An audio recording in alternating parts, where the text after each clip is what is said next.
conteúdos exclusivos, produtos e fornecedores com a qualidade da Feira Hospitalar, networking com profissionais referência no mercado.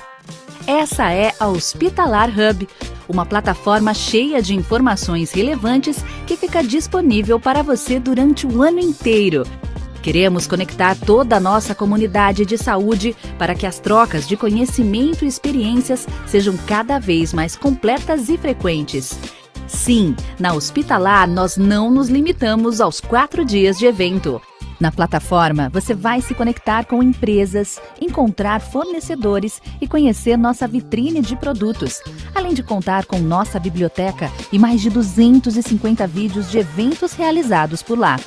É um amplo universo de conhecimento com mais de 30 anos de experiência e conexão. Unimos a nossa especialidade de conectar pessoas e negócios com as mais relevantes iniciativas do setor. Os profissionais de saúde podem se manter atualizados, realizar conexões com empresas e encontrar as melhores oportunidades de negócios. Afinal, queremos que você esteja conectado conosco 365 dias do ano. Hospitalar Hub. Combinamos ações digitais para manter nosso público conectado e atualizado.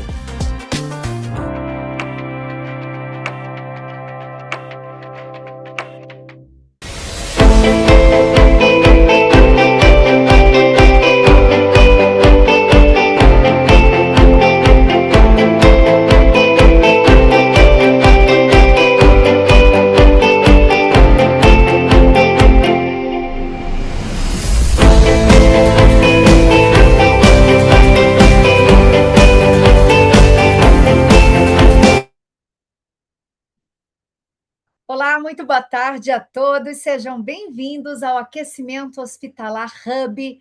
Esta aqui é a última sessão desta semana intensa de aquecimento com curadores, especialistas, trazendo alguns dos temas que vão ser discutidos, que vão ser pauta durante a Hospitalar 2026. Eu sou Carla Chaves, jornalista, e tive a honra de conduzir todas essas sessões. Antes da gente começar a sessão de agora, a última, eu tenho alguns recados importantes para dar para você. Primeiro deles, boa notícia: quem está acompanhando a gente ao vivo vai receber por e-mail um cupom de desconto para já garantir a sua participação, tanto como visitante na feira, quanto nos congressos presenciais, ou seja, oportunidade única para já confirmar, já pô-la na agenda o seu compromisso com a informação, com a conexão, com as novidades, porque a Feira Hospitalar, mais uma vez, este ano está imperdível. Ela acontece do dia 19 ao dia 22 de maio no São Paulo Expo, aqui em São Paulo. Outro recado, a gente viu aí no vídeo, a Hospitalar Hub é uma plataforma que conecta você 365 dias por ano, ou seja, antes, durante e depois da feira, com agenda, conexões, muito conteúdo. Inclusive, este evento aqui vai ficar gravado para você reassistir, se está acompanhando a gente ao vivo, ou então, sabe, de alguém que queria estar aqui, mas não conseguiu, pode avisar que está aqui gravado, basta acessar a Hospitalar Hub que você tem acesso a todo este conteúdo das sessões e muito mais. E um último recado, eu quero convidar você a participar ativamente com a gente desta sessão. Como? Tem um chat aqui na plataforma, então tem alguma dúvida, tem algo que acha interessante comentar? Deixa no chat, nossa equipe está acompanhando, e assim que a gente tiver uma oportunidade, os nossos especialistas vão trazer o assunto para responder, para mergulhar mais profundamente. A ideia é fazer dessa sessão realmente uma sessão muito interativa. Recados dados, agora sim, vamos para a nossa última discussão da semana, último dia de aquecimento para a Hospitalar 2026. E eu já começo fazendo uma provocação, porque não sei se vocês concordam comigo, mas dificilmente, quando a gente fala de saúde, a primeira coisa que vem à cabeça, principalmente de quem não está inserido aqui no nosso universo, é a experiência. Mas hotelaria e facilities têm um papel direto na percepção de qualidade, no bem-estar do paciente, na eficácia da operação, e claro que isso impacta diretamente o resultado final. Então, para mergulhar neste assunto, eu convido agora Franklin Bledorn, que é diretor e avaliador do JCI, na verdade, avaliador do JCI, e o Marcelo Boiger, que é consultor e gestor em hotelaria e facilities, curador do congresso e que vai ser o nosso moderador hoje. Eu quero dar as boas-vindas aos nossos convidados. Uma excelente sessão. Marcelo, eu já passo a palavra para você. E, por favor, você que está assistindo, participe, mande perguntas no chat que vão ser muito bem-vindas. Boa sessão. Obrigado, Carla. Privilégio estar aqui com vocês novamente, mais um ano de congresso, né? Mais um ano de hospitalar. Estamos super animados e super importante a gente estar aqui, né, nesse aquecimento justo, né? E trazendo aí uma figura tão importante para o nosso mercado como a do Franklin Bledorn, que já esteve aí em grande parte dos que nos assistem, né? Em grandes parte dos hospitais brasileiros e fora do Brasil. Então, a gente escolheu o Franklin justamente porque é alguém que atua diretamente aí com a operação, conhece bem a operação, por visitar, auditar e orientar, né? E tem a característica, muitas vezes, do Franklin ser conhecido como alguém que orienta, né? Não só olha para o erro, olha para a vulnerabilidade e faz uma anotação, um registro, mas sim fala das melhores práticas, fala de orientação. Então, seja muito bem-vindo, Franklin. É um privilégio ter você por aqui. Obrigado, pessoal. Agradeço a todos aí. A ideia, justamente conforme o Marcelo havia dito, é que a gente possa conversar um pouquinho, né? Muitas das instituições aí que no Brasil tive a oportunidade, a honra de visitar e trabalhar em todas as instituições acreditadas pela Joint Commission International no Brasil, né? São quase 19 anos atuando com a Joint Commission em mais de 30 países, e a ideia é justamente poder, nesse bate-papo, desmistificar algumas dúvidas, né, sobre os novos padrões que surgiram, os novos capítulos, questão do impacto internacional, GHI, né, Global Health Impact, a própria questão do FMS também, né, que mudou, a própria questão também dos padrões da questão de Healthcare Technologies, que antes a gente tinha só a gestão de informação, que era o Management of Information, o MOI. Então, a ideia é que poder bater um papo com vocês, com foco mais, obviamente, na questão da hotelaria, que é um processo completamente envolvido, né? Então, a gente vai conversando, Marcelo aí tem algumas sugestões bastante interessantes, e a ideia é aqui poder trocar algumas ideias com vocês.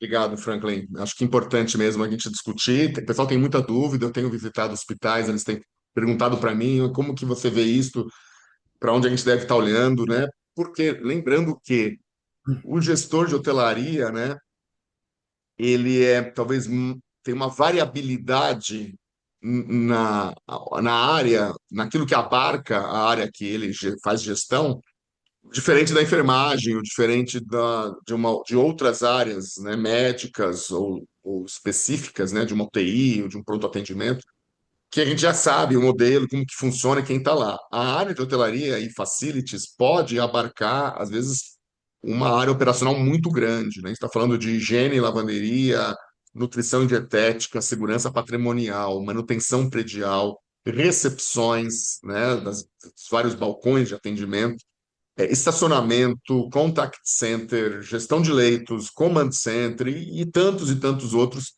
que muitas vezes estão abarcados dentro de uma estrutura.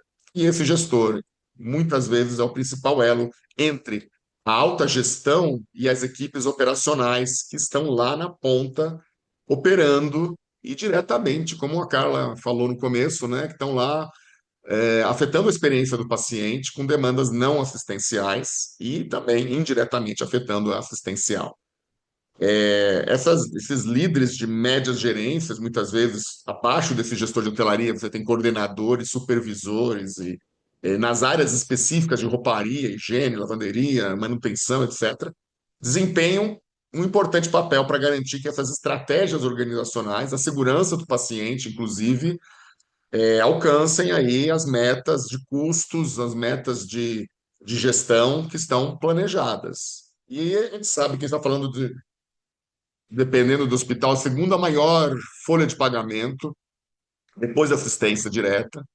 A gente está falando do menor, na menor retenção de conhecimento, muitas vezes, porque tem equipes muito operacionais, muitas vezes não qualificadas, onde a gente qualifica dentro do próprio hospital. Muitas equipes terceiras também atuando nessas áreas. E esse gestor também é um gestor de contratos e que tem que estabelecer qualidade junto a essas empresas. Então, a responsabilidade desse gestor de viabilizar e coordenar os objetivos da organização para conseguir alcançar as métricas, os processos e garantir as competências que essas pessoas tenham que ter, depende também de relacionamento com essa equipe, relacionamento com a assistência, relacionamento com a TI, com a própria estratégia da organização, da visão compartilhada do negócio, né? E tem desafios constantes nessa área, né? Então, pressão por performance, é, conflitos entre prioridades corporativas e operacionais, né?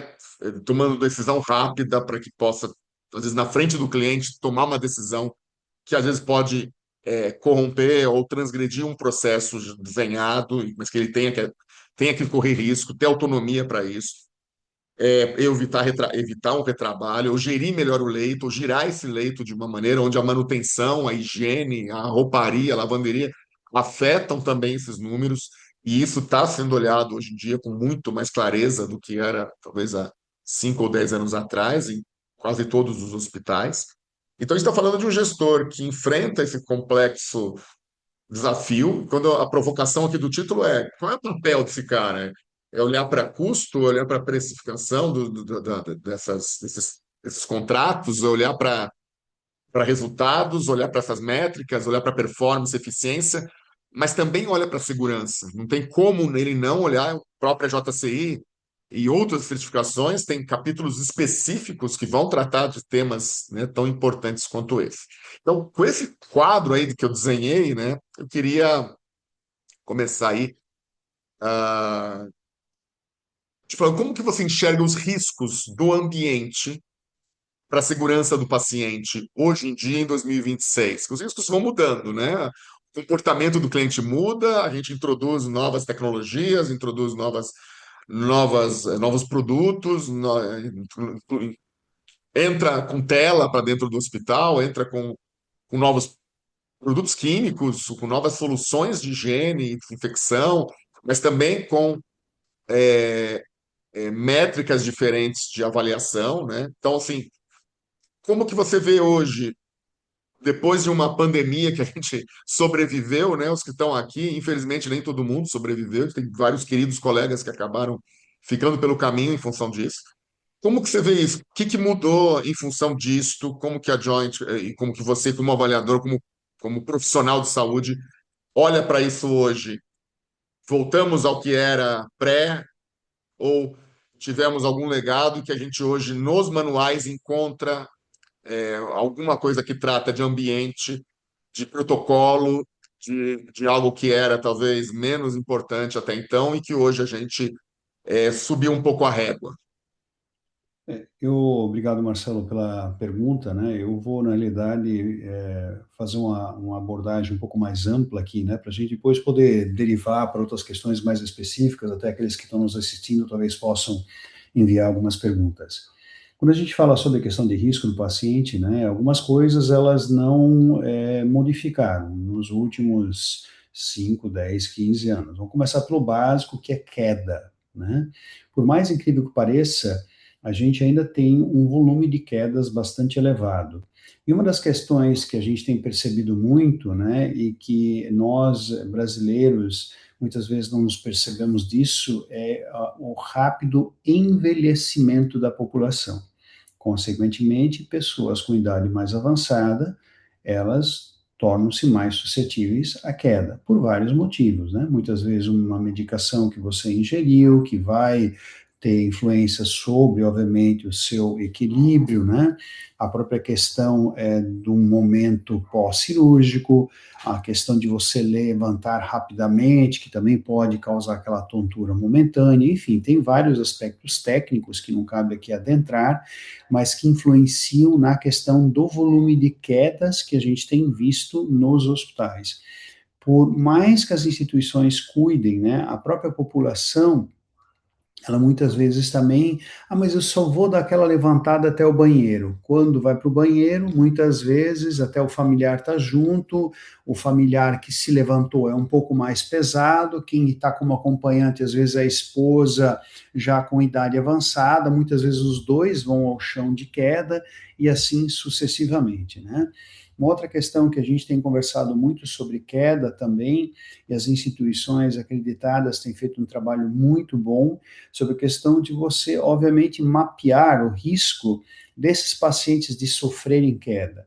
Uma das questões que a gente tem conversado muito, né, eu gosto de utilizar a palavra provocar as instituições, né, quando a gente faz as nossas visitas, ok, você está fazendo um excelente trabalho de monitorar e classificar o risco de queda desse seu paciente, mas o acompanhante, né? Muitas vezes o que a gente percebe, então tem a senhora de 78 anos que vai até o hospital fazer um exame de imagem, seja lá que for, laboratório. Então, essa senhora, quando ela chega na recepção, é feito todo um processo de verificação de risco de queda, enfim, aqueles questionários todos que as instituições fazem muito bem. Mas o acompanhante dela, o marido, é um senhor de 83, 84, 85 anos, e que muitas vezes a condição de risco de queda desse senhor está até maior do que a própria senhora de 78 anos que veio fazer o exame. E muitas vezes a gente já tem visto muitas instituições mudando isso, também começando a incluir esse senhor nesse processo de avaliação de risco de queda, né?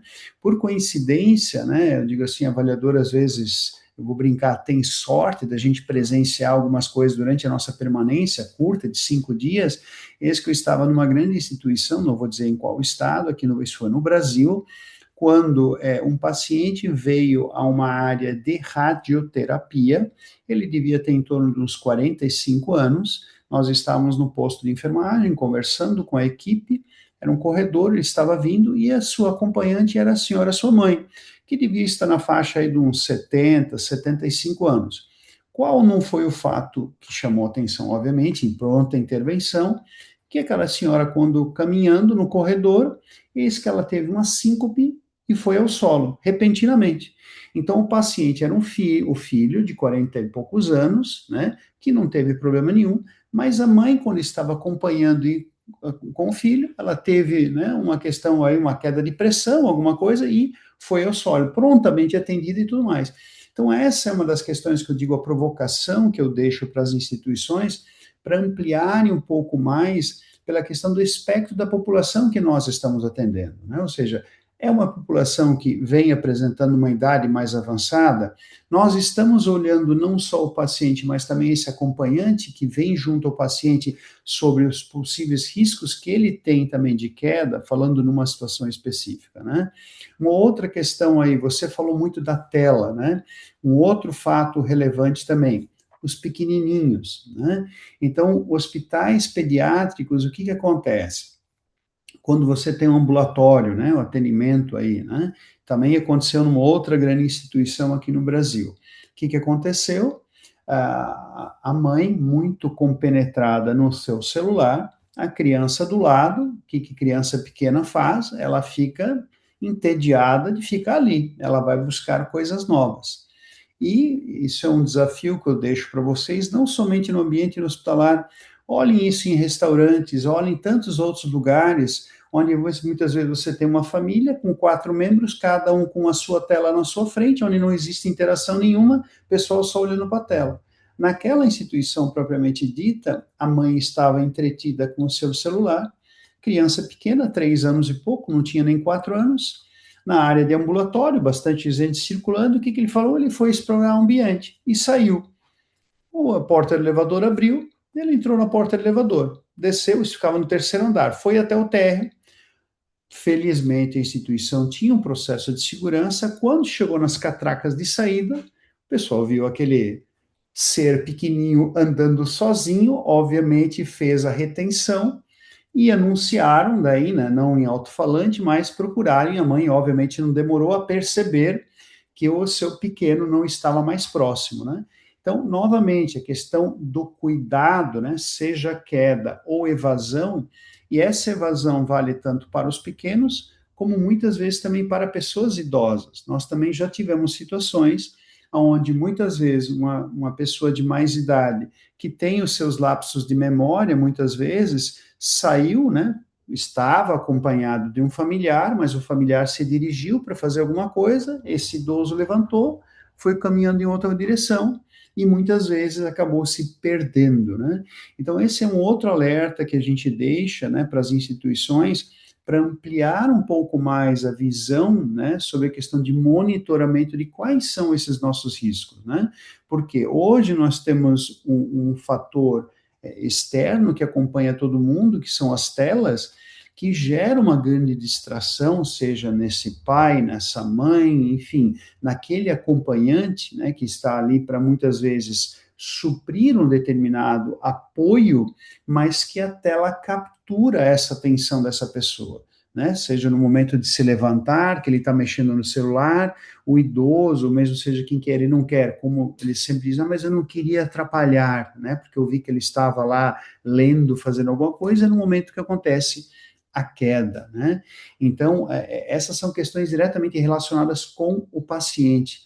Uma outra situação que a gente falando também sobre segurança, agora um pouco de segurança diferente, são justamente a questão da propriedade, ou seja, né, desse celular, desse tablet, desse computador, quando essa pessoa muitas vezes levanta, porque levantou, está sentado no local, vai até o balcão, porque foi chamado para responder uma pergunta, seja o que for, e deixou ali num determinado local, seu celular carregando, seja o que for, e quando retorna, onde está o nosso celular?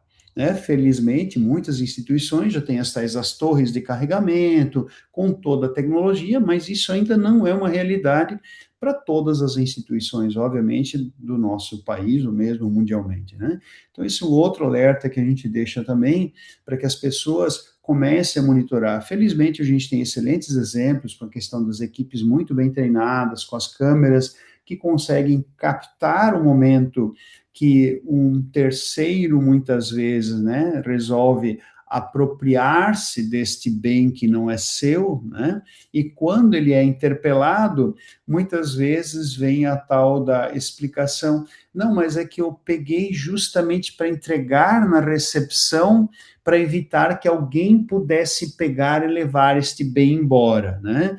Então, obviamente, pessoal do hospital, que bom, agradecemos então a senhora, o senhor, por favor, poderia devolver para que nós possamos devolvê-los, de fato, a quem é o proprietário desse celular, computador, tablet, seja o que for, né?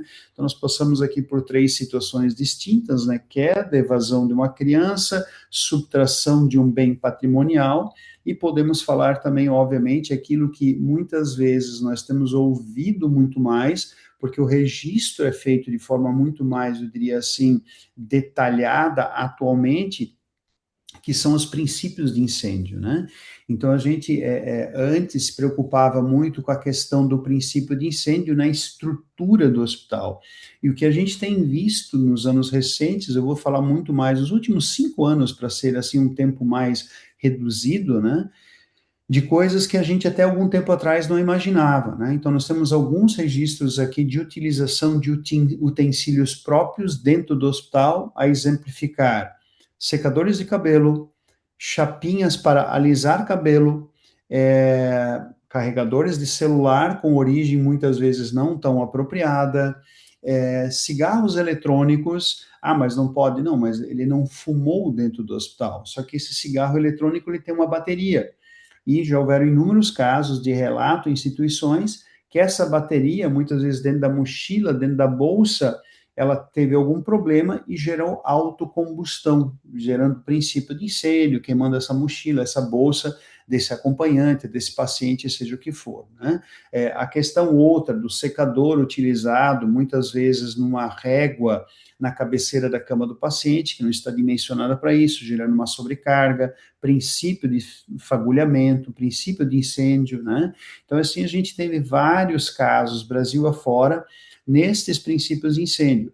E aí, voltando, né, que é a área de especialidade do Marcelo, a importância do profissional de hotelaria de receber essa qualificação, essa orientação, que sempre que visualizar que algum paciente ou acompanhante traga um equipamento desse para dentro do hospital, que possa alertar a equipe assistencial para que, se necessário, acionar a equipe de manutenção, engenharia clínica, para poder conversar com esse paciente, com esse acompanhante, explicando para ele sobre o risco e qual é o local apropriado dentro do seu quarto de conectar esse instrumento, seja um secador, uma chapinha, qualquer coisa assim, para evitar de você gerar um princípio de incêndio, né? Eu queria mais deixar, a gente tem várias outras questões, mas devolver a palavra para o Marcelo, certamente ele tem algumas outras observações a fazer.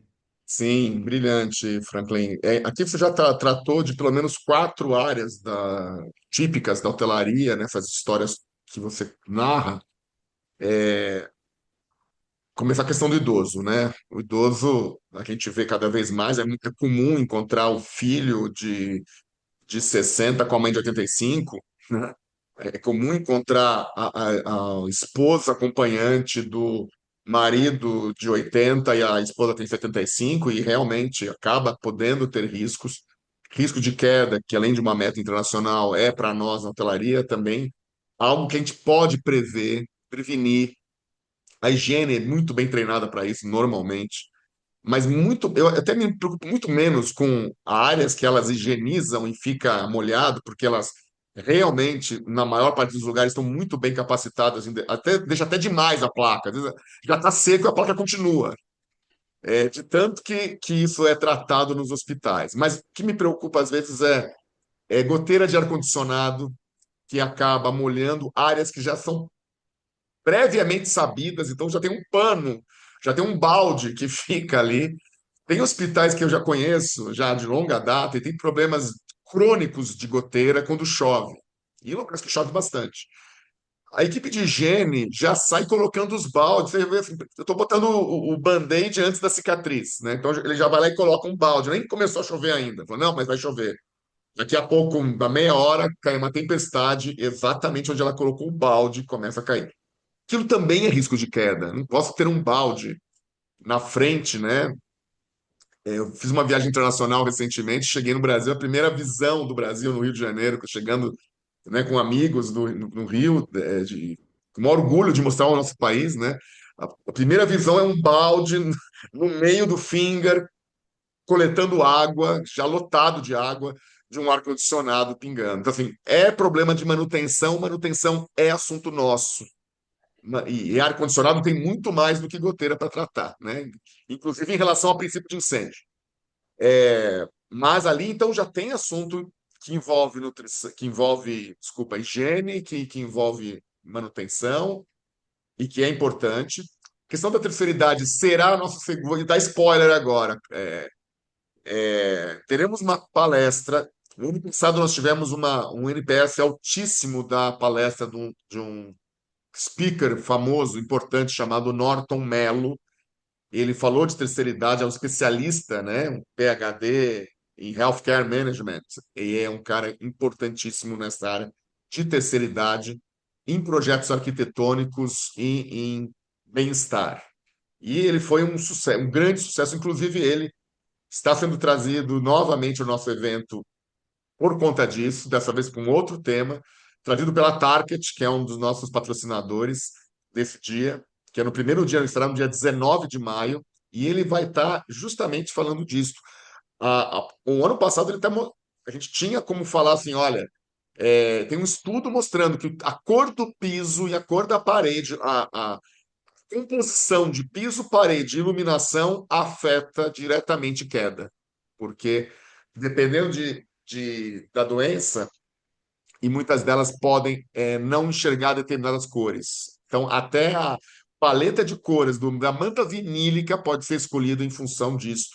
E isso tem tudo a ver com arquitetura e tem tudo a ver com operação de quem prototipa prédios, ou quem olha para isso. E quem olha para a terceira idade, a jornada da terceira idade, onde ele vai falar de clínicas, hospitais, senior living, e onde tem essa pessoa de terceira idade, que vamos combinar que é a grande maior parte, cada vez mais vai ser a maior parte que habita nossos hospitais, e que tem um tempo médio de permanência acima de 15 dias, se tiver acima de 85, e acima de 10 dias, se tiver acima de 60, nos preocupa sobremaneira, porque afeta diretamente a hotelaria, e risco de queda é um dos riscos importantes para a gente olhar. Então, muito bem colocado.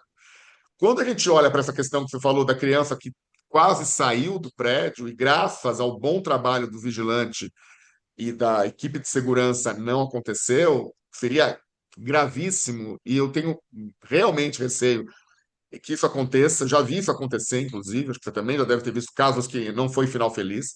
Há 4 dias atrás, nós tivemos no Hospital de Brasília, não sei se você chegou a ver isso, está publicado nos noticiários aí, uma enfermeira, ou técnica de enfermagem, provavelmente, daquele hospital, que pega uma criança recém-nascida e sai e vai em direção à rua. E aí, a última vigilante do posto, que é a tal da Késia, que está de parabéns, a tal da Késia, ela chega e fala: Opa, você está indo aonde? O Camila, que é o nome da técnica. A Camila fala: Não, estou aqui com essa criança, tenta, né? E a Késia, a vigilante, fala: Desculpa, você está indo para onde? Não, eu estou tentando conversar. Eu falei: Não, você não pode andar com essa criança nessa área. Você não tem com pulseira de mãe, que é só a mãe, a criança não está de alta, não tem no meu registro. Mostrando uma proficiência de conhecimento enorme do processo estabelecido de saída de paciente. Não é qualquer um que circula aqui. Você não tem que estar circulando com um recém-nascido só porque você é enfermeira, só porque você é técnica da maternidade. E ela não era falsa, ela era funcionária. E aí, quando a coisa apertou, ela chamou apoio e tal, ela falou: Não, é brincadeira. Eu estava testando o sistema de segurança do hospital. E você está de parabéns, Késia, você passou no meu teste. Espera aí, que teste? Quem é você para fazer um teste aqui no meu serviço? Né? Então, eu nem sei como acabou essa história. 4 dias atrás foi noticiado, eu não acompanhei, infelizmente, o que aconteceu. Se alguém souber aí, escreve no chat o que aconteceu com essa história. Mas isto prova o quanto uma hotelaria bem preparada consegue fazer a diferença. O resultado da história da criança, o resultado da história desse bebê estaria na mão de uma outra família. Teríamos uma mãe agora a menos, com uma criança a menos na sua, né? O hospital se prontificou, né, a não só fazer o parto, fazer todo o cuidado técnico, assistencial, mas o cuidado com a hotelaria é fundamental. Existe uma estrutura de facilities que tem que funcionar para que a assistência possa trabalhar melhor e mais tranquila. E todos têm que perceber que quando isso funciona, a coisa vai bem. Talvez ninguém vá celebrar. Se essa criança tivesse desaparecido, com certeza a Késia seria desligada, demitida, seria prejudicada. Então, assim, não dá para ser desse jeito. Uma hotelaria que funciona, vai funcionar ar-condicionado, vai funcionar a limpeza do piso, vai funcionar a vigilância, vai funcionar a nutrição, estacionamento, está tudo muito conectado e precisa ter um maestro, precisa ter um gestor que olhe para isso. E que quando receber alguém aí tão importante como o Franklin nos seus hospitais, tenha orgulho de mostrar o que está fazendo, e não fique desesperado, como a gente vê às vezes alguém chegando na auditoria como grande bicho-papão, não, pinta o teto, arruma tal coisa, achando que o auditor é de primeira viagem. Peraí, você acha que você vai enganar o Franklin? Depois de tantos hospitais no mundo inteiro que ele visita, você vai conseguir dar uma mão de tinta e achar que aquilo vai passar batido? Então, assim, não é para isso. Melhor você falar: Olha, eu estou com um problema de infiltração aqui, mas estamos tratando isso assim, assim, assim. Então, eu queria saber um pouco de você aí. Como que você recomenda para o gestor de hotelaria, de facilities, da área de manutenção predial, da área de higiene predial, da área de rouparia, da área de segurança, quando encontra uma auditoria, é, até que ponto, né, ele abre todas as gavetas e portas e mostra o que está fazendo, até que ponto ele precisa, né, de um reconhecimento, de uma aprovação, até que ponto, até que página 2 que ele consegue enganar um auditor, né, experiente como esses auditores aí de ONA, de Joint, de especializações enormes que tem, né, para estar onde estão. Conta para gente, você deve ter enfrentado várias situações como essa ao longo da tua carreira. Marcelo, obrigado pela excelente pergunta aí, pela provocação, né? Isso eu acho muito importante, porque poder partilhar com aqueles que estão nos ouvindo. A questão toda é quando a gente chega numa instituição, e a gente sempre fala o seguinte, né? Na manhã da abertura, no primeiro dia, a gente faz questão de reforçar de que, primeiro, que é um processo voluntário, não é um processo, por exemplo, de uma inspeção de um órgão público, né, porque você solicitou que essa agência acreditadora, seja lá qual for, viesse até o seu hospital. Dito isso, o segundo passo e eu sempre digo isso nas instituições, nós seremos parte da equipe de vocês nos próximos 5 dias. O que eu digo sempre também olhem para nós como aquele novo colaborador cheio de perguntas, que quer aprender e entender os processos desta instituição. Logo, as perguntas não são no intuito de querer prejudicar alguém, mas entender o processo. E muitas vezes, Marcelo, o que a gente vê com as instituições, né, e claro, isso é proposital que a gente faz isso, após a segunda, a terceira pergunta, a gente percebe, né, tendo visto tantas instituições mundo afora, e não tem como você estabelece comparativos na sua cabeça, nunca, obviamente, estabelecendo esse comparativo para a instituição a qual nós estamos visitando, mas sempre referendando para com o padrão, né, do manual das boas práticas internacionais. E aí você percebe que, para ir do ponto A até o ponto B, aquela instituição, muitas vezes até na preocupação, no afã de construir um processo extremamente robusto para mostrar para o avaliador, ele fez várias parábolas e tornando aquele trajeto extremamente complexo, cheio de formulários para preencher, de coisas. E aí, à medida que as pessoas, muitas vezes, até com orgulho, apresentam aquilo tudo, eu vou ouvindo e começo a fazer perguntas, né? Porque eu sou funcionário novo que quero entender por que foram construídas 17 etapas para fazer determinada atividade na área de hotelaria, por exemplo. E como é aquele funcionário novo, cheio de perguntas, né? Depois de um determinado tempo, aquele profissional que está me explicando as 17 etapas, nesse meu exemplo aqui, ele olha para mim e diz assim, o nosso processo ficou meio complexo, né? A gente criou muitas etapas de verificação, né? Aí eu paro e pergunto como funcionário novo, que eu brinco para eles, digo assim, eu só queria entender nessas etapas todas vocês criaram, primeiro, porque o manual, né, no caso da Joint Commission, eu falei, eu sempre carrego, né, o tablet junto, se você pudesse me mostrar aqui qual é o padrão que está pedindo esse negócio todo que vocês criaram, eu ficaria feliz, porque o tanto que eu sei, ele é extremamente objetivo, ele não pede para você fazer todos esses detalhezinhos. Eu acho que a gente criou etapas demais em algumas coisas. Então, isso é importante, né, Marcelo, falando nesse aspecto, porque a questão da objetividade, da simplicidade, de forma alguma, vai comprometer, muitas vezes, a segurança daquele processo que você está desenhando, né? Eu posso construir um processo extremamente seguro, objetivo, nesta minha brincadeira que tinha 17 etapas, talvez fazer com 6, com 7 etapas, ao invés de fazer com 17 etapas, né? Então, o que a gente sempre coloca, isso é padrão, obviamente, da gestão, no momento que você terminou de desenhar alguma coisa, convide alguém de um outro departamento que não entenda nada da sua área e peça para a pessoa ler o que você acabou de escrever.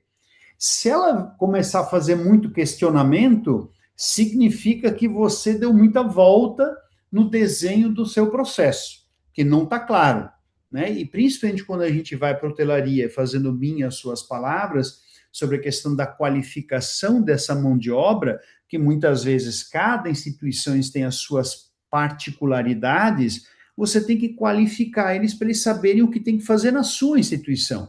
E se eu construir um processo com inúmeras etapas, isso vai dificultar muito a qualificação e a própria compreensão por parte desse colaborador, né? Então, é importante a gente, isso aqui que eu falei nessa questão, né, da hotelaria, eu posso repassar o mesmo exemplo para a área da engenharia clínica, para a área da manutenção, para várias outras áreas, né? Que a simplificação, muitas vezes, não significa que eu estou tornando o processo menos seguro ou menos verificável, né? Só que eu tenho que olhar, sobretudo, a fluidez e agilidade daquilo que eu preciso fazer. Ainda mais em instituições que você tem um alto fluxo, um alto volume de pessoas.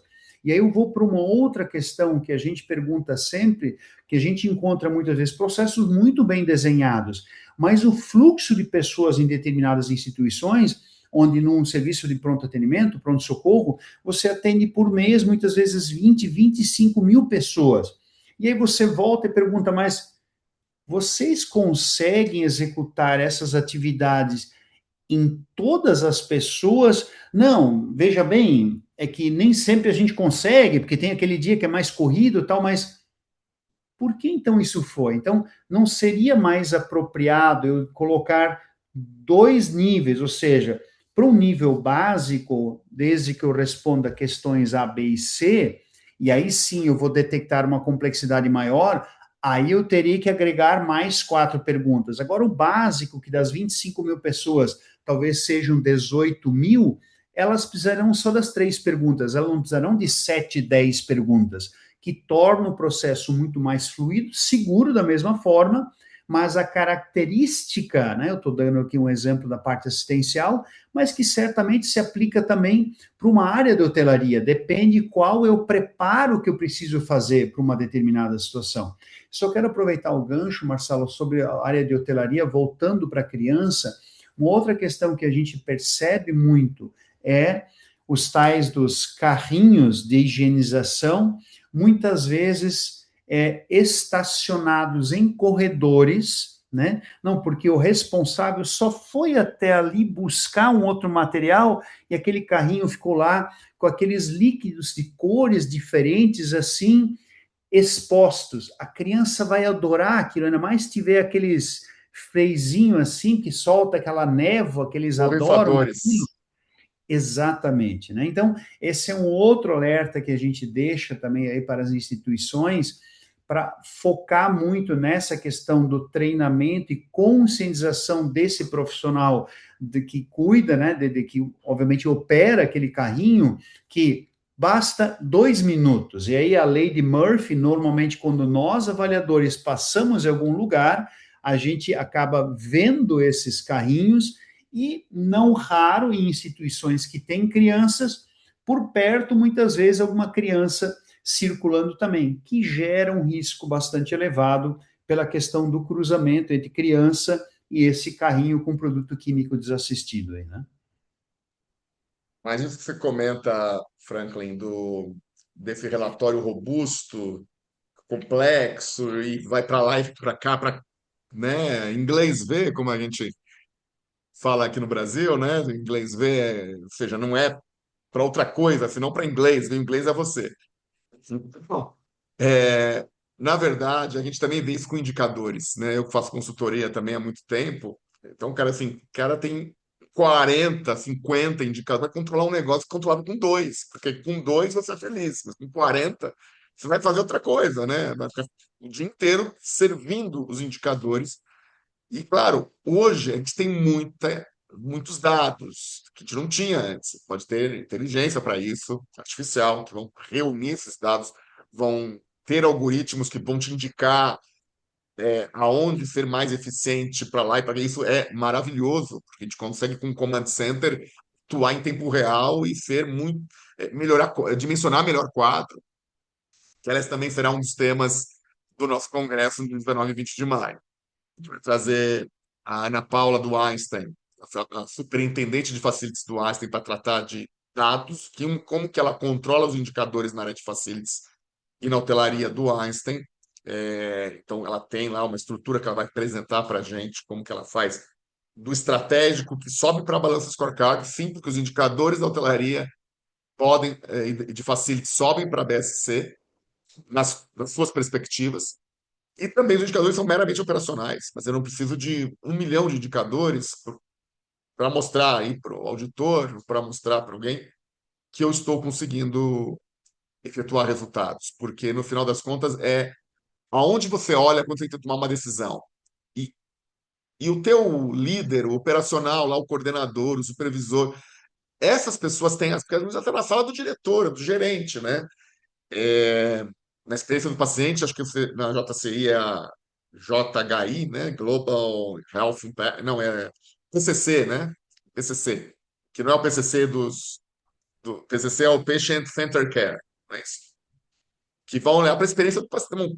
Que indicador te indica que essa experiência está sendo monitorada, acompanhada? O que você está fazendo para mudar o processo diante da voz do paciente, né? E essas questões perpassam muitas vezes por operação. E o carrinho que fica no corredor, acrescentando, não é em qualquer lugar, porque não pode ficar em qualquer lugar. O único lugar que está livre é na porta da saída de incêndio, porque ali ninguém é louco de parar alguma coisa, ali é proibido. Então ali está sempre livre, e é ali que os carrinhos de higiene estão estacionados, e é ali que a gente vai ter seríssimos problemas se houver um princípio de incêndio, se houver um incêndio, a gente já teve isso, e carrinhos de higiene podem ser motivos de aumentar a tragédia em função das pessoas não poderem se locomover, não poderem nem enxergar no meio da fumaça que existe um carrinho ali. Então, assim, ele pode acabar com todo um planejamento. Isso também é papel, né, nosso de ser educador, de educar essas equipes e também de educar o paciente, né? Também tem essa questão da gente também pode educar o paciente em algum, não em tudo, né? Vou treinar o paciente, mas os acompanhantes no uso, né, de uma série de coisas. Agora, criança, não tem jeito, crianças vão, elas são incríveis, elas são curiosas e faz parte da natureza delas. O que a gente não pode é permitir de contar com a sorte, né? Então, esses são temas que a gente vai trazer. Nosso tempo está correndo muito rápido. Se alguém tiver alguma pergunta para o Franklin, para mim, sobre o evento, fique à vontade de colocar aí no chat que a gente recebe as suas perguntas, tá? Eu queria entrar agora numa terceira questão que tem a ver com tudo isso que você está conversando, que é sobre isso aí. Já me encomendaram essa pergunta quando eu falei que estaria contigo, eu já recebi essa encomenda nos últimos 3 hospitais que eu estive desde a semana passada. E eu falei, não, entra no chat e pergunta, né? Mas eu sei que é pergunta de muitos aqui, que quer falar o seguinte: olha, o novo manual, sobre os requisitos dos novos manuais.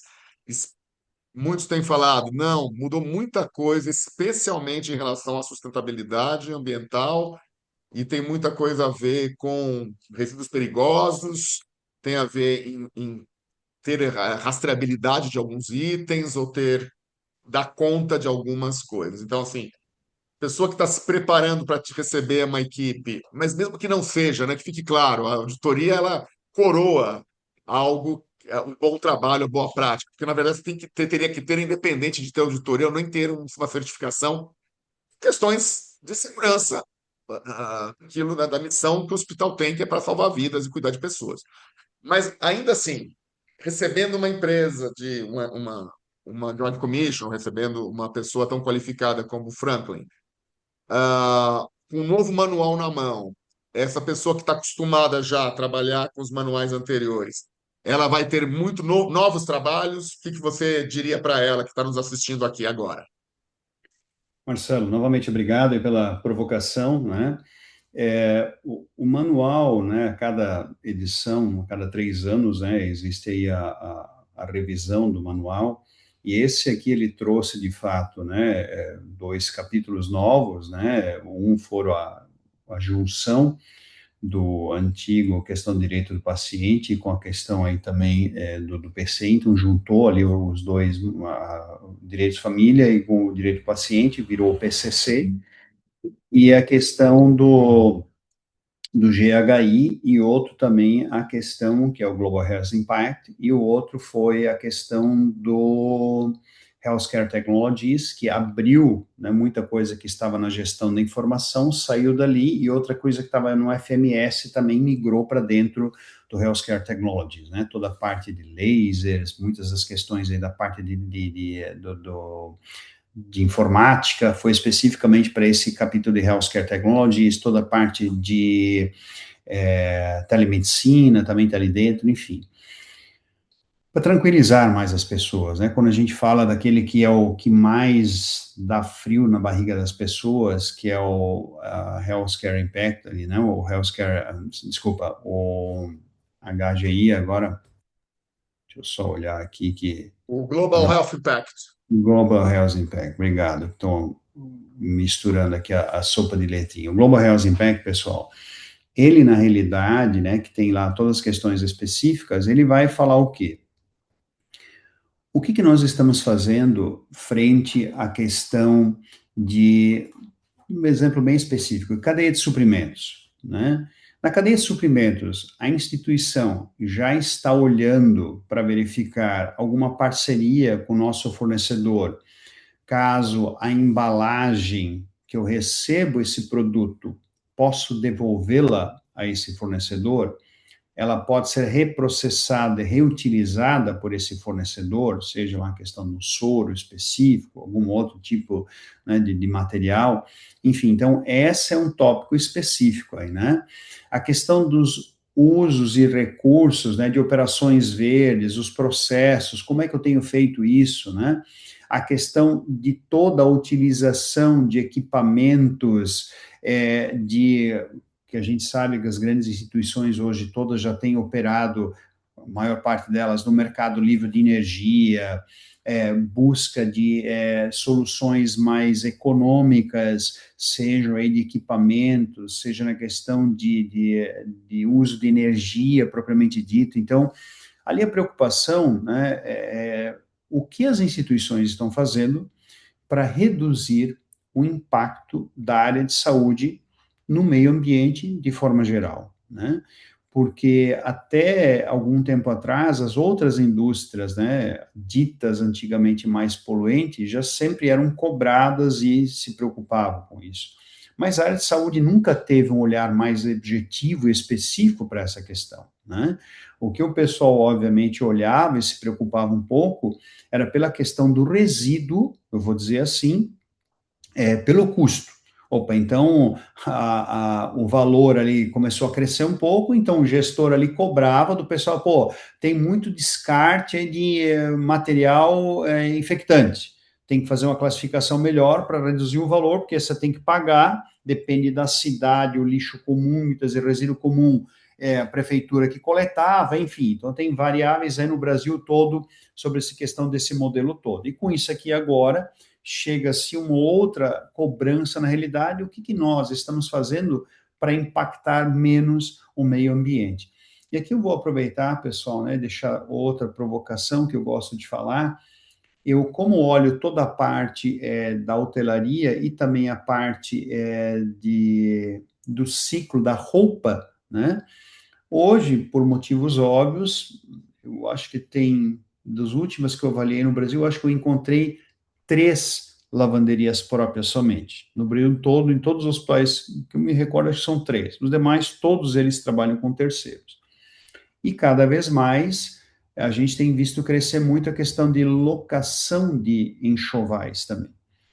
Aí a pergunta que eu sempre faço para as instituições é: vocês têm registrado em contrato qual são ou qual deveriam ser o peso das peças que vocês estão contratando nessa locação? E eu diria assim, 99% dos casos, a resposta que eu recebo é não, e muitas vezes um olhar de surpresa por parte das pessoas, achando aquilo assim até curioso da minha pergunta. Porque daí a pergunta que eu sempre faço, para deixar aqui para todos que estão nos ouvindo, é justamente, bom, se eu faço um contrato de locação onde a pessoa que estou contratando vai me entregar roupa e eu pago por quilo de roupa lavada, se eu tiver um lençol que pesa 300 gramas e o meu fornecedor resolver mudar esse lençol para um lençol de 400 gramas, isso aumenta em 30% o peso da minha roupa do lençol. Consequentemente, existe o risco de eu, obviamente, pagar 30% a mais, pelo menos naquela fração de roupa a ser lavada. Aí você pode se perceber depois de um determinado período, poxa, mas eu estou aumentando mais roupa na lavação. Como isso aconteceu? Se o número de pacientes é o mesmo, não estou fazendo mais mudas de roupa. Por quê? Porque, querendo beneficiar, não, mas eu só coloquei um toque melhor, o teu paciente vai ficar mais feliz com isso. Mas se isso não tiver em contrato, você pode, na realidade, ter uma surpresa que você não contava, porque você não tem claro qual é o teu processo de mensuração. Né? Hoje, muitos utilizam o tal da roupa chipada, né, que permite fazer isso tudo de forma automatizada, enfim, seja aí toda a parte de monitoramento de vazão, perda da roupa, mas esse é um assunto que eu sempre toco para as pessoas, de olhar e deixar muito claro nos contratos também qual deve ser o peso de cada peça que eu estou locando, para que eu não tenha surpresas ao final de um período, né? Então, para encerrar, Marcelo, eu acho que muito dessa questão nova aí do Global Health Impact é justamente isso. Começar a olhar, seja na roupa, seja no resíduo infectante, seja na questão da logística reversa por parte do meu fornecedor, que sim vai recolher algum insumo, seja porque ele pode ser reutilizado ou porque ele é altamente poluente, depende do tipo do material, né, que eu estou utilizando daquele fornecedor. Então, esse é o principal capítulo que até ontem, vou dizer assim, não se olhava para isso e agora está se olhando. Mas o que eu gostaria também de deixar claro aqui, que o que a gente tem feito muito é nessas conversas, principalmente o capítulo de Global Health Impact agora, que é bastante um processo de orientação, né? Tanto que neste primeiro ano, você nem pontuava, ele só começa a pontuar a partir do ano que vem. Você assinalava no relatório, mas ele não contava pontos, justamente o quê? Para as empresas, né, para os hospitais terem tempo de se preparar e conhecer esse processo todo. A partir agora, não, desse ano, obviamente, começa depois a contar já a questão do ponto da pontuação propriamente dita, só para desmistificar isso aí um pouco. Essa tua fala é muito importante, né? Realmente, isso aconteceu em várias localidades. Eu acompanhei vários clientes nossos, onde a gente ajudou depois a ditar o contrato para justamente incluir. Existe ABNT sobre roupa, inclusive, que determina tamanho e formato. Você pode seguir um padrão, não vai sair da cabeça. De fato, é verdade que muita roupa de autogestão era de péssima qualidade, é de péssima qualidade. Chega na lavanderia, e eu já acompanhei clientes de lavanderia que eu atendo, que chega lá, trava a calandra, porque o lençol é tão fino, o outro é tão grosso. Eles têm uma dobradora alemã de ar comprimido que faz dobra, o cara não consegue usar nada, porque cada um é de um peso, de um tamanho, com furo, com rasgo na quinta recalchutagem daquele pneu de caminhão que está correndo o risco de cair no precipício na primeira curva. Então, isso é algo que a gente deve olhar com muito cuidado mesmo. Mas, por outro lado, existem lavanderias que acabaram, na inocência contratual, acabaram colocando roupas. Já peguei lençol que tinha 600 gramas. Né? Era 300 a 600, quase não era o peso, era o tamanho também, né? Dava duas viras no colchão. Eu não quero dar nó e botar esparadrapo, mas também não precisa dar duas viras. Para que dá duas viras nesse colchão? Não é necessário. Aliás, atrapalha. E no final das contas, o preço do quilo reduzia. E essa é a grande armadilha. Eu tenho que olhar para o quilo paciente dia. Quilo paciente dia, o quanto eu consumo por paciente. Então, isso não vai mudar um hospital de 100 leitos ou de 1.000 leitos. O valor do quilo paciente dia a gente vê em torno de 7, 8. Se tiver roupa para acompanhante, vai subir para 9. Se for um trussô de 400 fios, uma roupa de vai pesar mais. Se servir roupa na químio e no pronto atendimento com tecido, isso vai aumentar para 12. E assim vai. Mas a gente controla, a gente tem noção desse número. Hospital que não tem, e muitas vezes o gestor de hotelaria, acredite, Franklin, não é chamado para essa discussão. Então vai o jurídico, e o jurídico não entende nada de lavar roupa, assim como nós da hotelaria não entendemos nada de redigir um contrato de reclamações de futuras reclamações trabalhistas, a gente não é advogado, né? Então ele não chama o gestor para olhar, que provavelmente daria alguma orientação sobre isso, ou inclui aí no edital qual é a parametrização de tamanho, de lençol, fronha, campo cirúrgico, a questão da lavagem, do número de lavagens que eu posso também ter, porque o campo também é barreira, isso também oferece risco, isso também é muito pouco visto. E aí, você faz um contrato com uma lavanderia e não olha para essas coisas, você tem uma responsabilização sobre isso por ter feito um contrato e o teu terceiro está operando dentro da tua casa, né? Tem que olhar para isso, assim como tem que olhar para químico e para biodegradável e para um monte de coisa. E além disso, eu achei que até você ia chegar nesse raciocínio quando você começou a falar do resíduos, a questão do têxtil, a questão do resíduo têxtil.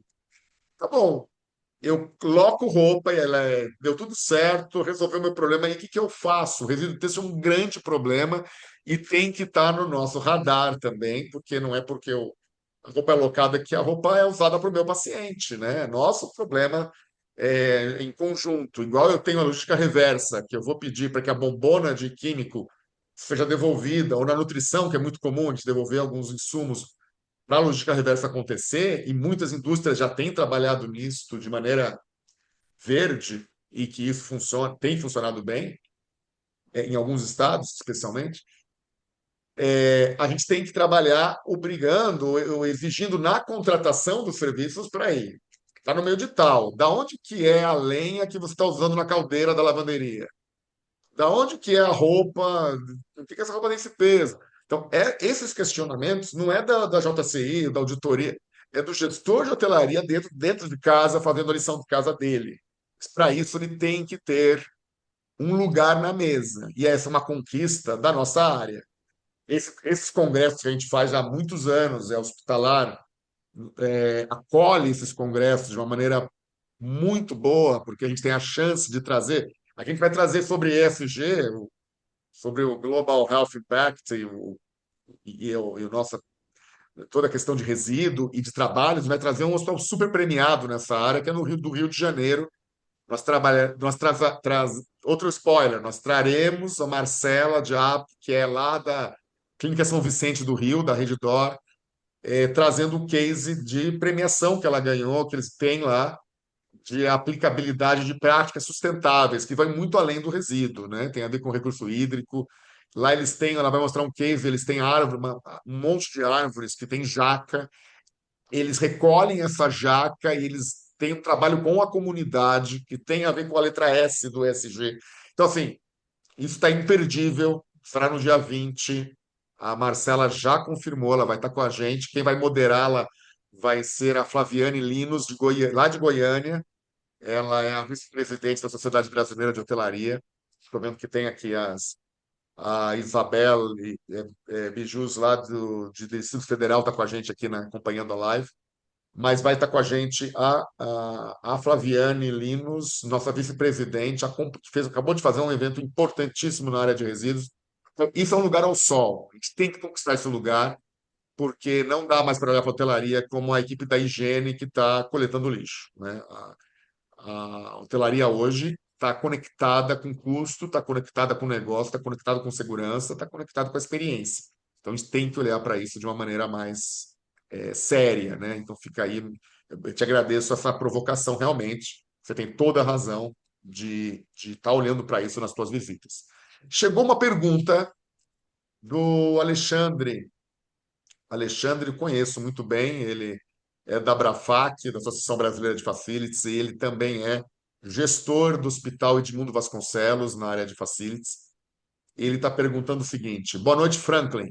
Como melhor preparar a equipe de Facilities terceirizada com foco no comprometimento ao manual da Joint Commission? Como que você olha para a questão de ter um terceiro operando e qual é a responsabilização das partes?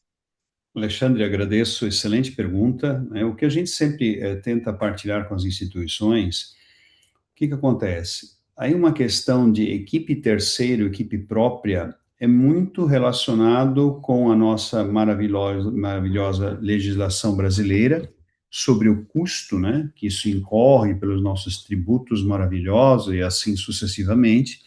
E, obviamente, você tem a questão da especificidade do conhecimento, seja lá uma equipe de higienização, seja uma equipe de segurança, seja uma equipe de engenharia clínica, de manutenção predial, enfim, depende disso. Uma das questões que a gente tem visto mundo afora como sucesso, né, para essas equipes terceirizadas, primeiro, deixar claro para essa empresa contratada quais vantagens ela terá por compreender, vou falar da nossa área, avaliação da JCI, que o colaborador deles, antes de vir trabalhar na nossa instituição, compreenda o que ele ganhará, o que essa empresa ganhará, se ele de fato passar a aplicar esses requisitos, eu diria assim, eu sempre gosto de dizer da bússola, né, que o manual desse norte que deve ser buscado, né? Então, se eu estou falando em questões de segurança, né, de utilizar os EPIs apropriados, estou falando de coisas bem básicas aqui do pessoal da área de higienização. Vamos começar lá pelo básico, de higienização. Então, saber utilizar a luva, porque o que a gente vê muitas vezes, né? E eu sei que isso vocês já devem ter visto em muitos lugares. Depende da equipe terceirizada, aí você diz para aquela pessoa terceira, que elas muitas vezes não têm o conhecimento, né, o que é um micro-organismo, o que é uma bactéria, você tem que usar luva. Só que daí o indivíduo coloca a luva de manhã cedo, o cara que faz a recolha, né, da questão do material, e ele fica com essa luva o dia todo, ele abre a porta com a luva, ele pega tudo que é lugar, ou seja, ele dissemina micro-organismos para tudo que é lugar, se bobear, até ele vai lhe cumprimentar com a luva na mão, né? Porque disseram para ele que ele tem que usar a luva. Então, aí vem o ponto de que, se nós, instituição hospitalar, tivermos a habilidade de sentar com esse terceiro e fazê-lo entender que ele seguir aquelas etapas, né? Seja aí as metas internacionais, sejam aí outras questões que o manual traz de forma muito específica, se eu olhar agora o Global Health Impact, ou seja, como eu traduzo o que aquele padrão quer e necessita, porque o hospital precisa disso, para que essa empresa externa utilize o linguajar apropriado no momento que ele vai qualificar aquele seu colaborador, né? Uma das questões que muitas vezes ela gera interpretação dúbia, principalmente por algumas áreas do direito, porque você não pode treinar um terceiro, porque isso pode ser interpretado como subordinação que dá direito.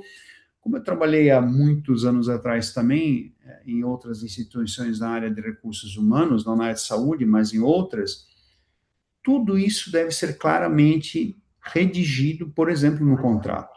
Você, enquanto hospital, sim, você pode disponibilizar um treinamento sobre o que fazer e o que não fazer para uma equipe terceira de higienização e limpeza da sua profissional do serviço de controle de infecção hospitalar, sem problema nenhum, porque ela é a pessoa mais qualificada para fazê-lo, né? O único alerta que a gente sempre deixa deve ser feito para que, obviamente, quando ela for conversar com pessoas da higienização e limpeza, ela não utilize um linguajar muito rebuscado, que é muito bom para enfermeiros, porque senão aquela pessoa da higienização e limpeza não vai entender absolutamente nada ao final do treinamento. Então, tem que ser feita essa adequação do linguajar, e eu tenho certeza que essa sua empresa externa, como você colocou aqui, será muito beneficiada e, consequentemente, você também, porque ela vai prestar serviços para vocês, né? Então, essa transparência, essa clareza de como eu estou contratando. E muitas vezes essa pessoa, essa empresa não tem experiência. Porque quando você fica no eixo aqui, grandes capitais, Porto Alegre, Curitiba, São Paulo, Rio de Janeiro, as grandes capitais do Nordeste, Brasília também, até Belo Horizonte, tudo fica fácil. Mas quando você sai dessas grandes capitais, nem sempre você encontra essas empresas terceiras que atuam na área de higienização e limpeza, de engenharia clínica, que já é mais específica, mas enfim, de manutenção predial, ou seja, alguém tem que fazer a manutenção, troca de um filtro de um ar-condicionado dentro de uma sala cirúrgica. Será que aquele profissional sabe o que, que ele pode, o que, que ele não pode, o que, que ele deve, o que, que ele não deve de forma nenhuma fazer quando ele adentrar uma sala cirúrgica previamente a uma cirurgia cardíaca ou neurológica acontecerá naquela sala? Certamente não. Mas se nós não criarmos o roteiro e interagirmos de forma clara com essa empresa externa, como é que eu vou querer cobrar que ela me entregue uma manutenção que minore o meu risco no momento que a minha equipe assistencial virá utilizar aquele equipamento e, consequentemente, aquela sala? Né? Não sei se eu respondi claramente a tua pergunta, mas é isso, ou seja, que você, de fato, use os seus recursos, deixando claro para a empresa que você está contratando por que eu faço questão que a parte do treinamento sobre questões correlatas ao controle de infecção hospitalar, a minha equipe de serviço de controle providencie ou disponibilize esse treinamento para a sua equipe de higienização, de engenharia, o seja o que for.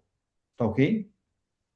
Perfeito. Acho que isso é algo fundamental. Muitos pensam, né? Terceirização realmente, tirando os filantrópicos, né? Ele vai ver isso como redução de custos, vai acontecer redução de custos, e isso é bom e está tudo certo. E tem empresas muito qualificadas e que não vai ter perda de qualidade, muito pelo contrário, você vai entregar, são especialistas, conseguem comprar produtos de melhor preço, tanto na nutrição, como na higiene, como na lavanderia, na rouparia, etc. Tá tudo certo, mas não dá para falar, terceirizei, ufa, me livrei desse pepino. Não dá para fazer isso. E acredite, né? Você sabe disso melhor que eu. Muitos têm essa mente, né? Então terceirizou achando que iria. Não, o gestor de hotelaria, esse aí, sabe que ele vai levar porrada toda hora de um lado ou de outro. Mas muitos diretores, às vezes ingênuos, que acabam entrando, acham, não, isso aí tira da frente, que eu não quero essa encrenca para mim, tá? Essa encrenca vai respingar em você de uma maneira muito pior. Você não vai ter controle sobre essas ações, né? E, de fato, eu não diria que sai muito longe de São Paulo, não. Mesmo em São Paulo se encontra, às vezes, a nossa rotatividade, que é um outro assunto que a gente vai trazer uma empresa terceirizada para tratar no evento.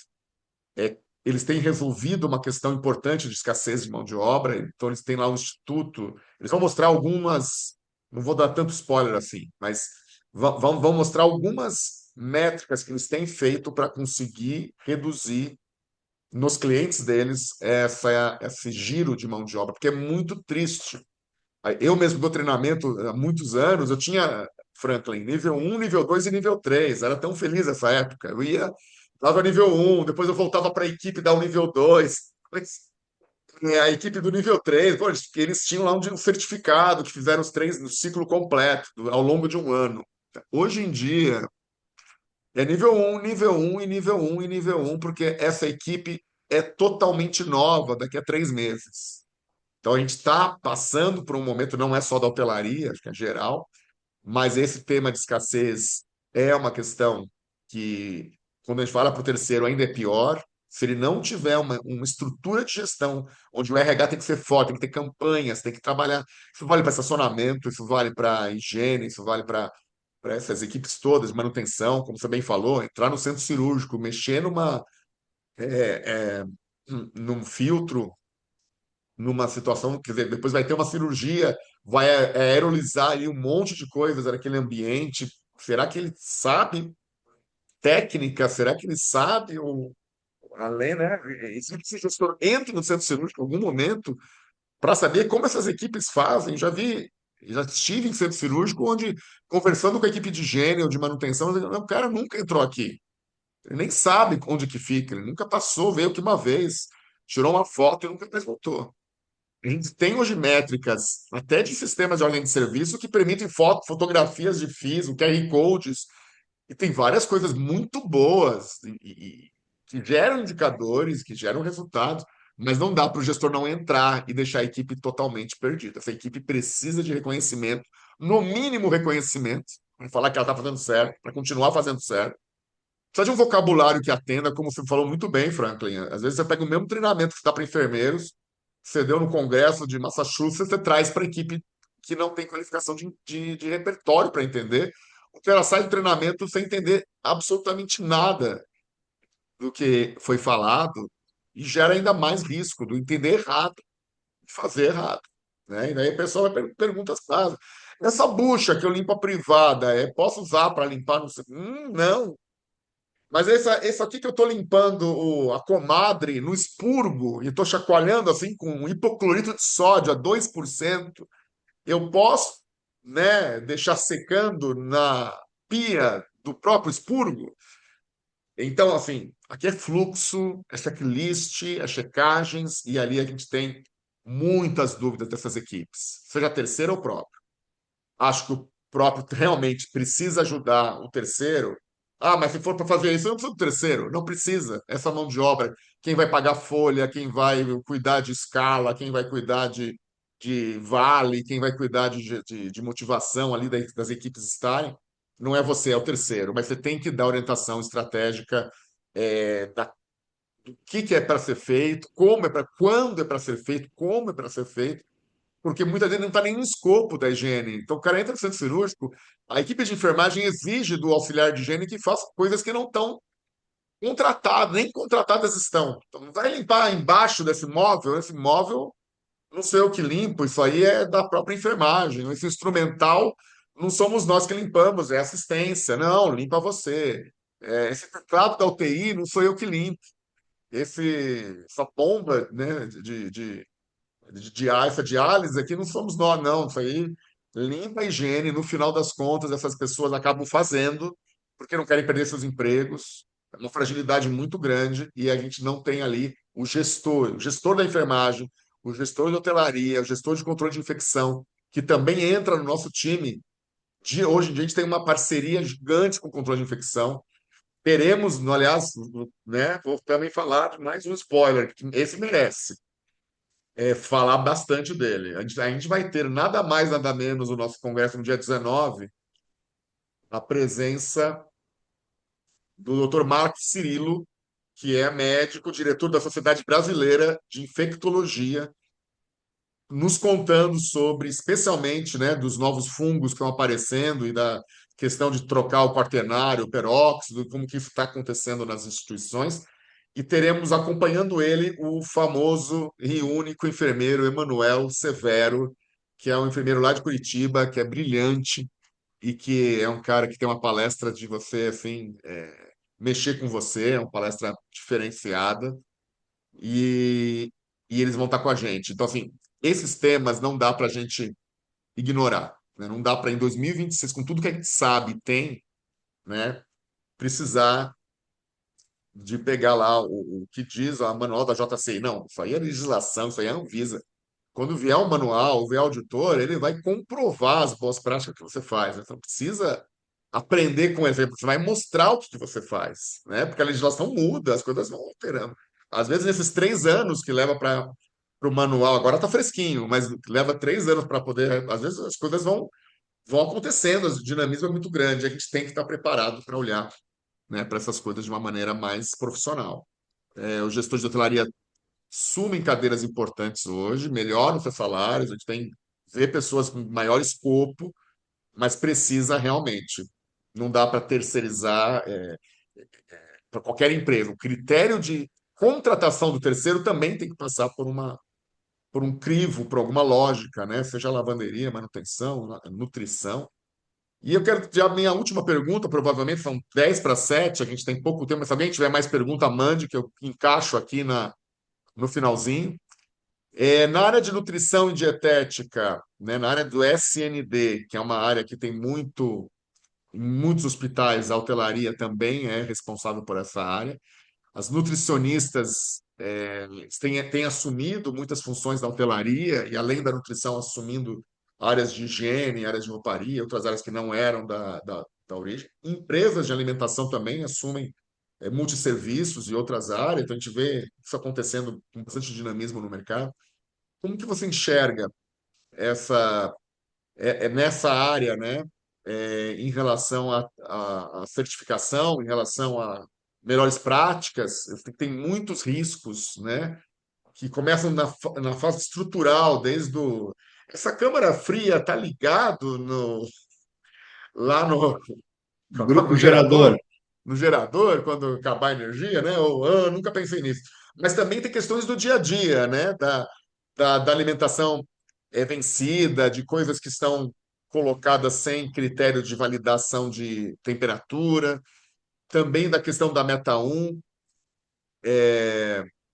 Gostaria de saber um pouco, nessa área você tem encontrado problemas desse tipo? Você acha que melhoramos sobre esses temas? Como que você enxerga isso nesses últimos anos? Marcelo, obrigado novamente. De novo, eu me surpreendo positivamente, né? Digo assim, no Brasil principalmente, investimentos pesados em grandes organizações na adequação da área de produção de nutrição, né? Famosa cozinha, né? Que eu brinco, se falar cozinha, nutricionista não vai lhe servir o almoço de forma apropriada, né? Porque, na realidade, para elas aquilo é muito mais do que a cozinha somente, né? E todo o processo do fluxo, desde o recebimento do insumo, né, da verificação, da temperatura da carne, do peixe, ou seja, né, do registro, da guarda em câmara fria, em freezer, desses detalhes que você comentou muito bem, de que se esse freezer, se essa câmara fria está conectada ao grupo gerador, se foi testado, se existe algum alarme, se esses termômetros utilizados são termômetros validados também, ou seja, se eles de fato registram, se é aquele termômetro que mantém, né, a questão de verificação pregressa de no mínimo 24, 48, 72 horas, se tem registro eletrônico e por aí vai, né? Então, sim, isso tem melhorado muito nos últimos tempos. Estou falando agora mais de câmara fria. Quando a gente vai para a parte de depósito de secos, e aí outra questão interessante para partilhar com aqueles que estão nos ouvindo, né? Eu sempre digo, muitas vezes, que o pessoal gosta de ser mais realista que o rei. O que eu quero dizer com isso? Aí o pessoal cria lá nas normas internas, porque a maior parte dos estados não tem legislação definindo que você tenha que fazer verificação de temperatura e umidade em área de guarda de insumo seco, né? Um arroz, a batatinha, seja lá o que for, né? Então, alguns estados, né, porque isso é por estado, não tem essa legislação específica. E aí o que a gente vê muitas vezes? Aí o pessoal coloca lá, a temperatura tem que estar até 25 graus e a umidade relativa até 60%. Nós temos vários estados aqui que, obviamente, quando chegar a época de verão, a época de chuvas, que essa umidade relativa ela vai a 70, 65, 75, passa em alguns dias. Isso vai comprometer aquele insumo, aquele pacote de macarrão, aquele saco de arroz? Não, porque o consumo é tão rápido e esse produto ele está no supermercado exposto na quitanda, no mercadinho do esquina, muitas vezes durante uma semana, 10 dias, 15 dias, também sem controle de temperatura nenhuma. Então, isso não vai afetar aquele produto, até porque o consumo é muito rápido. Mas o que eu já vi acontecer em unidades da federação? Vem alguém, né, um fiscal de um órgão oficial, ele vai pedir as suas políticas e procedimentos, vai ver que você escreveu lá que a umidade relativa pode ser no máximo de 60% e a umidade de 25%, vai pedir todos os registros.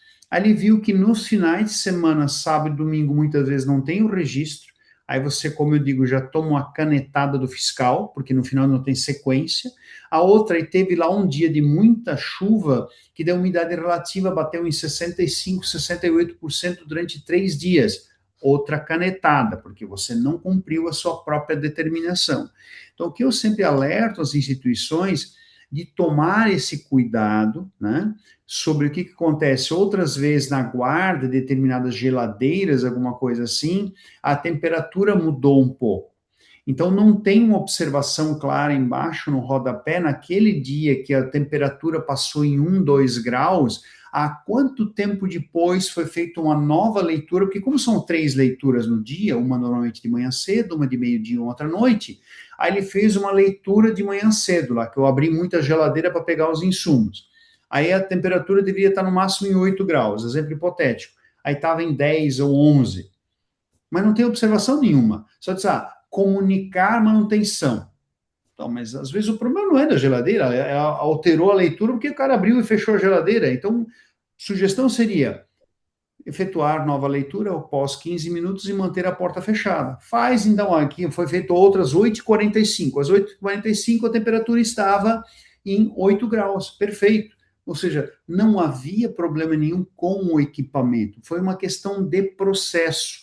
Mas é muito raro a gente encontrar nos formulários alguma coisa prática, objetiva, por quê? Mas na política está descrito. Tá, mas o colaborador que começou a trabalhar 60 dias atrás, ele teve acesso a essa política? Normalmente não. Então é muito mais prático, factível, bota no rodapé do formulário, havendo, né, diferença na temperatura, manter a porta fechada, efetuar nova leitura 15 minutos após e com o respectivo registro da temperatura nova verificada. Persistindo diferença, efetuar contato com a manutenção no ramal XPTO. Raramente a gente encontra esse tipo de situação, que é extremamente prático e objetivo, é a vida como ela é no dia a dia, gente, né? Então o pessoal muitas vezes se preocupa em fazer uma política maravilhosamente bem descrita, mas não olha para esses detalhes extremamente práticos e operacionais, que é como a vida funciona no dia a dia. Outra questão que a gente tem visto melhoras bastante interessantes é cada vez mais coletar a questão de resto ingesta, sobra limpa, começar a olhar, isso até para olhar para esse capítulo do GHI agora também, como é que nós estamos cuidando dessa parte de resíduos, outros projetos que interagem também. Então, só para trazer isso aí, sim, a gente tem visto muitas melhoras, além de toda a questão da utilização da tecnologia, né, com QR Code, de próprio paciente poder, seja lá com o seu smartphone, com um tablet, fazer solicitação direta no leito, que já é integrado com o sistema do hospital, que sai automaticamente já ali no serviço de nutrição, baseado quando ele tem dieta livre, ou mesmo desse acompanhante. Então, a gente tem visto muitas coisas muito boas, né, no Brasil e no mundo como um todo, e que permitiram um avanço muito grande, sobretudo na questão da experiência do paciente, do acompanhante, sim, nesse trabalho do serviço de nutrição. Franklin, Marcelo, com dor no coração, eu vou ter que encerrar nossa conversa, porque estamos chegando ao fim da sessão, mas não tem problema, porque a gente tem todo um congresso pela frente. Marcelo, isso, muito rapidamente, o que a gente pode falar para a turma?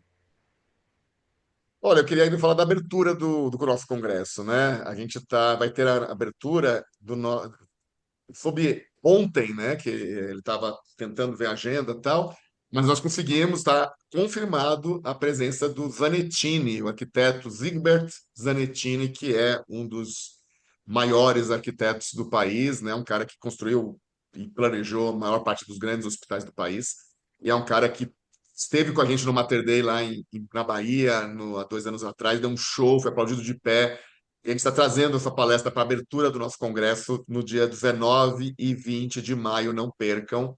E eu quero aproveitar que estou com a palavra, agradecer, Franklin, pela tua aula aí que você deu, pelas dicas valiosas, a todos vocês que participaram.